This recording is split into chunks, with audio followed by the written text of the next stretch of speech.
Chris Lee and Blake Lovell of Southeastern 14 rewinding SEC basketball action from January the 25th, that being Wednesday night.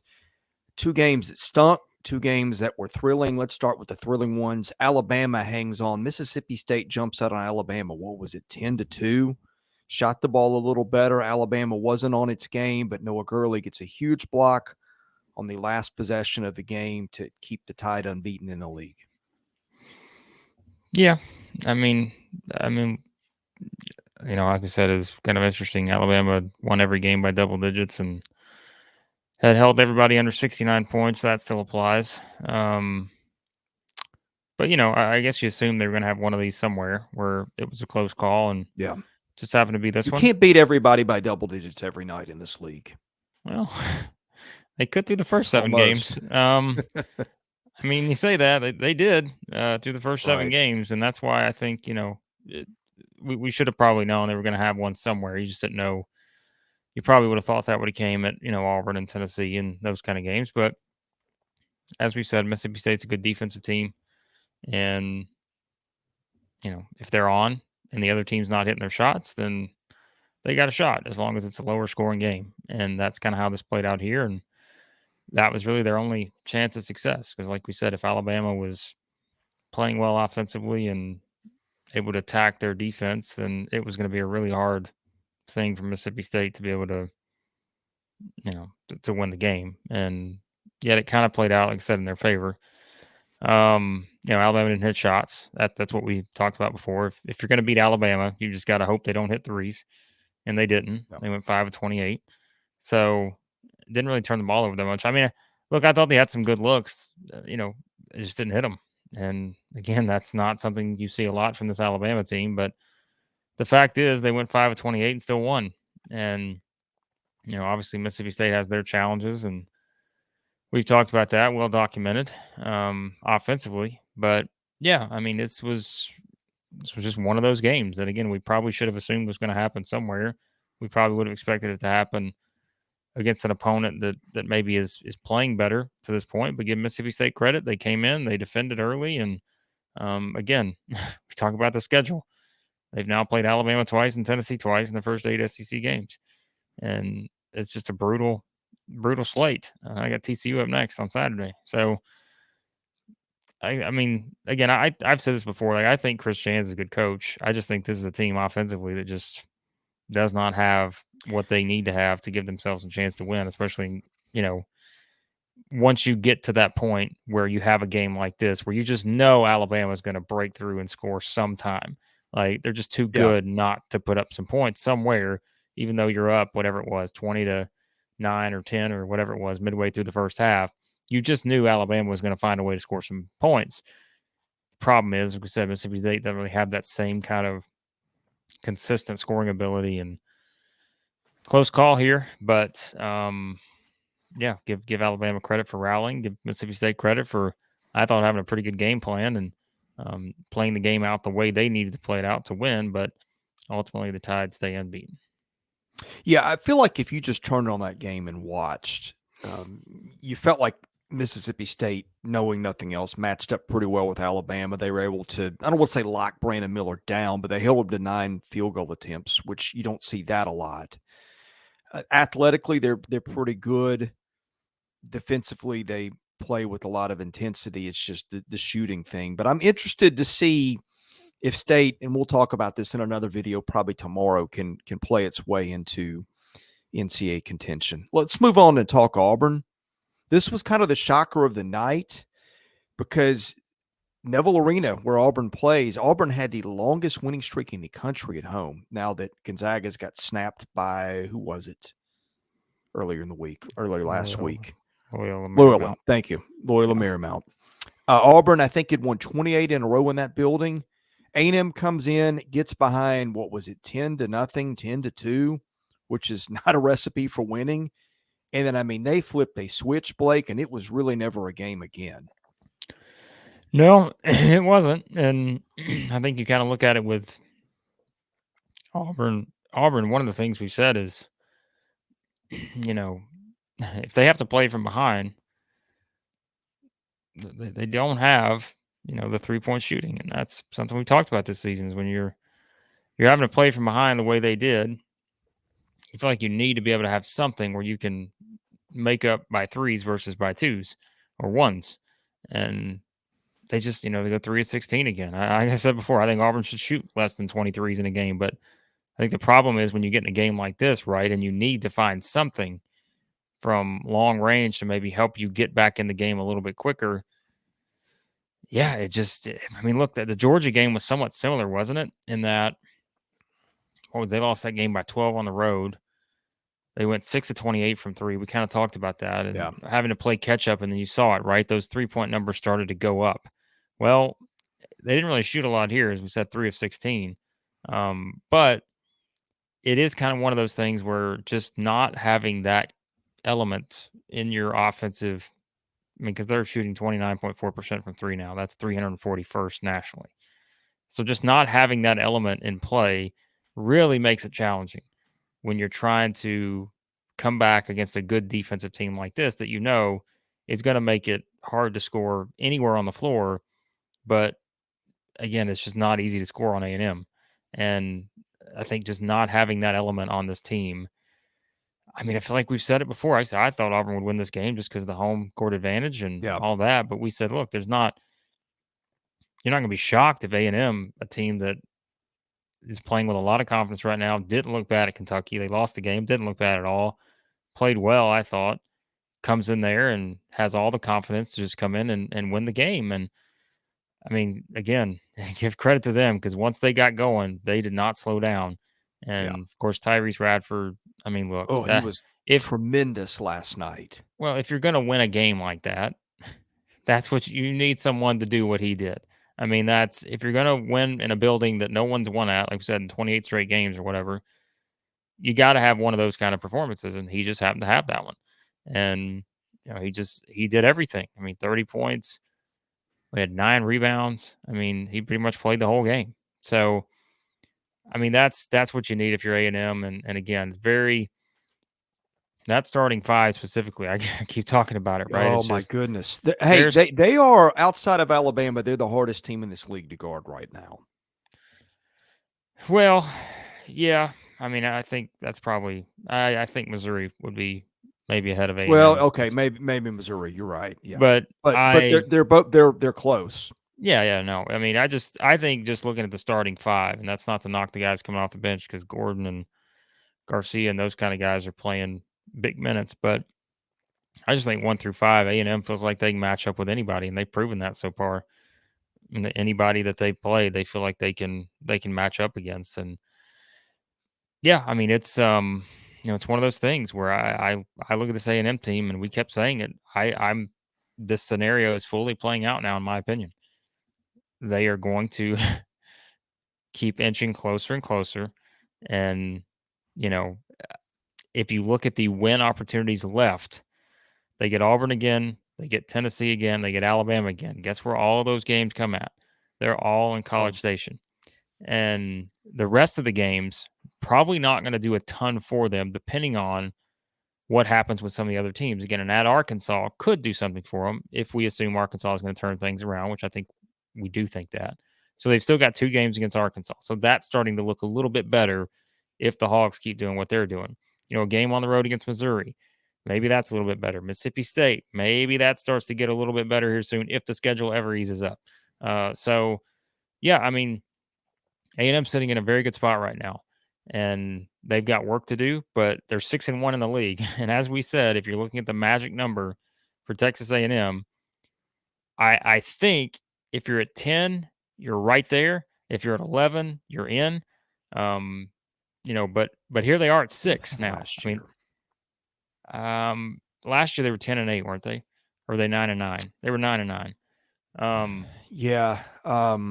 Yeah, they were 9-9. With a trip to the semifinal. I think it might take SEC 11. was better. Because, look, we're going to do bracket stuff tomorrow. Bracket Matrix did not have them on the radar this morning. Now, look, Bracket Matrix is lagging a day. Yeah, I was going to say, I have a feeling that when that – I would probably put them in right now. But their issue, they played an awful non-conference schedule in which they did nothing. which was the issue for them last year. This is their first So, big win. I mean, let's call it what it is. I mean, this is well, depending on Missouri is a nice win. but it's not Well, it's not it's a Auburn. tournament team. It's not Yeah. Auburn. And 2 wins against Florida, which the computers love, top 15 that. I'm just saying you can parse that different ways, but they still have work to do, right? Yes. And they'll 100%. have I mean, they're chances. Yeah. that's what again, the problem is if you say it's going to be 10, guess what that means? That means you're going to go 4-7 the rest of the way. That's not And going to you're do going it. to and you're going to lose games to teams you shouldn't lose to because based on the rest of their schedule, if you're losing 7 games the rest of the way, there are more than just tournament teams in there that you're going to have to lose to. So, I think 11 they're in. And it wouldn't be much of a discussion at that point. And the way this team's playing, they're going to get to at least 11. I mean, Yeah. let's say that too. Like we're projecting ahead. I don't see a team that's going to go 4-7 the rest of the way right now, even with a tough No. schedule. The way they're playing, they're not going to go 4-7. They're going to be way better than that. So they just won at Auburn, place no one's won at in forever. So, I mean, I think we're having that discussion, but at this point, I'd be surprised if A&M doesn't get in because I think they're playing too well. And now we say that last year, talking about a team had 8-game winning streak, 8-game losing streak, but um, I don't know. I feel like this team's got they found something and they're playing really well. So I think they're going to get there. So yeah, 2 quick things on them. Kim Pom has them 12-6. I might even go 13-5. Losses to Arkansas on the road, winnable game. Losses to Missouri on the road, winnable game. Losing to Tennessee at home, I think that's winnable in College Station. Losing to Mississippi State on the road, I think that one's winnable. And then Alabama at home. Good luck, but not impossible. So I think Kim Pom saying 12-6. I think I'd go 13-5 at this point, if I'm guessing. The other thing that I mentioned them being hard to guard. You mentioned their starters. It's just Marble, Coleman, Taylor, Dennis, Radford. All those guys can go 15 or more a night on a given night.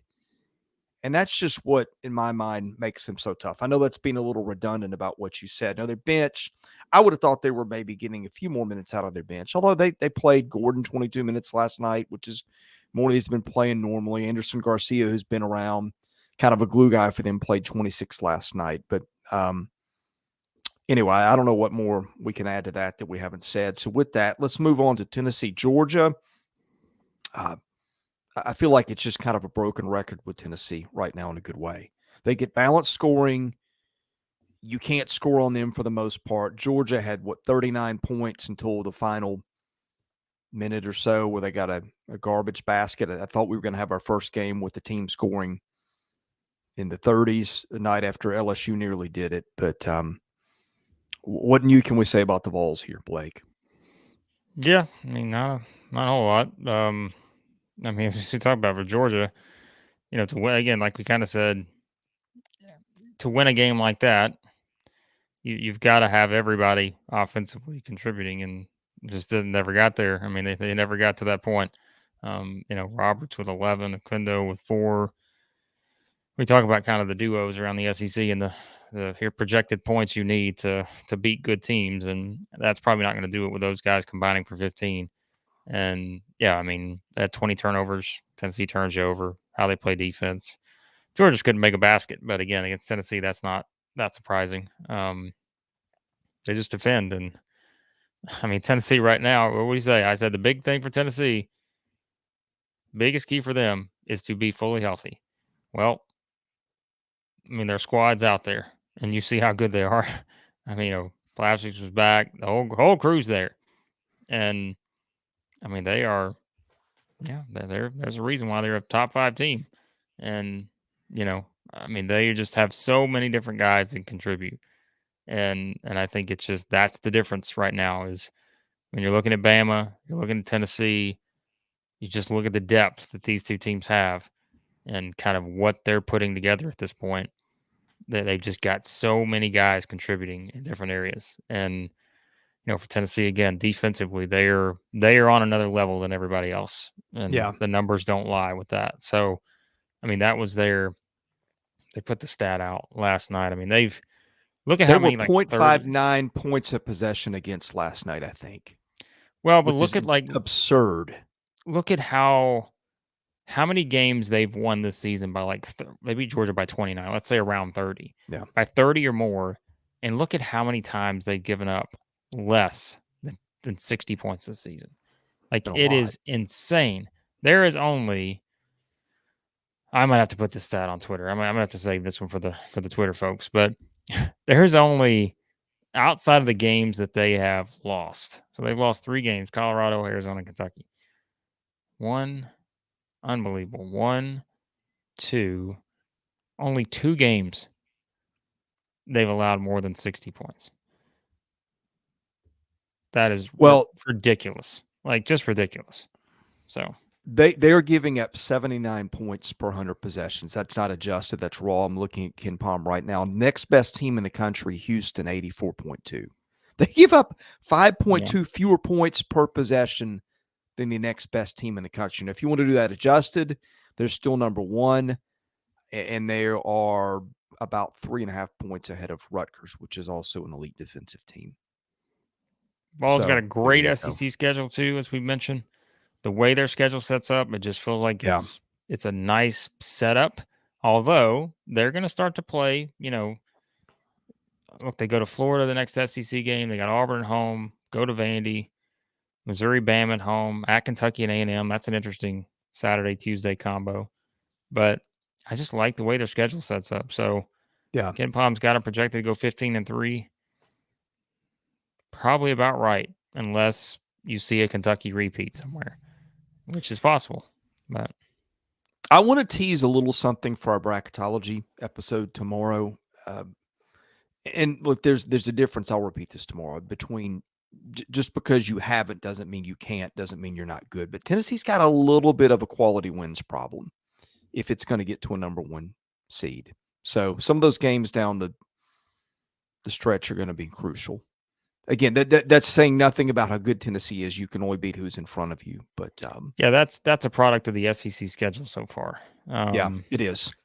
They've beaten Kansas, but the product of the SEC schedule is there's no one they've beaten yet that would be in the They NCAA played tournament. one team that's an NCAA tournament team right now, and that's Kentucky, and that's barely, and they lost. So yeah. Again, doesn't mean they're not good. It just means when you I look feel at confident resumes.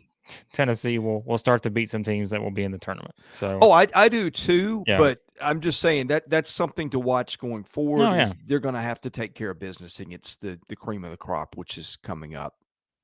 Hey, if we're Starting with talking about Texas, the discussion with whether you're going to be a number 1 or number 2 seed, you're doing okay. right? Yeah, I mean they're in a great spot, but just saying. What did you see? Did you see yours Plavsic's foul shot late? Probably not. I mean, that game was. It was not. zoning I out on just that happened one. to be there. Yeah. Were 2 games on. It was that and the other game. It was a nothing burger late, and I think he might have had the worst missed foul shot I've ever seen. Well, I think he airballed it, and it was also maybe about a foot to the left, and I think he hit the next one, but that was about the only thing worth watching late. Sometimes you're just working on your shot. So Yeah. yeah. Oh well, he'll be all right. He'll be okay. They'll be okay. Okay. This game was so bad. I had to remember who played. Florida and South Carolina. Another Colin Castleton special last night. And who else? Somebody else almost had a triple-double in that one. Wasn't Riley Kugel. Jones. Anyway, Myron Jones almost had the Thank you. triple-double. Yeah, because he had 8 assists, right? Yeah. And what was it? 10 rebounds. So 9 points. Myron Jones is all over the place with the games the last couple of years. But yeah, I mean, Florida beat South Carolina to a pulp. We had an ejection late in the game that just wasn't much there to watch. Yeah, we had an ejection that lasted longer than the entire game. I'm pretty sure. I didn't understand how that was a technical foul both ways. Did you? I think I feel like officials are in this pattern where they're like, okay, we're ejecting one guy and giving him a technical, so we're just going to give the other guy one too. And I don't get that. I think that's a cop out. Well, boy, they spent a long time there. The game was 2 hours They and 9 did. minutes. I think the replay was an hour and a half of that. So, I could be wrong. That's an unofficial stat, but it was a long replay, and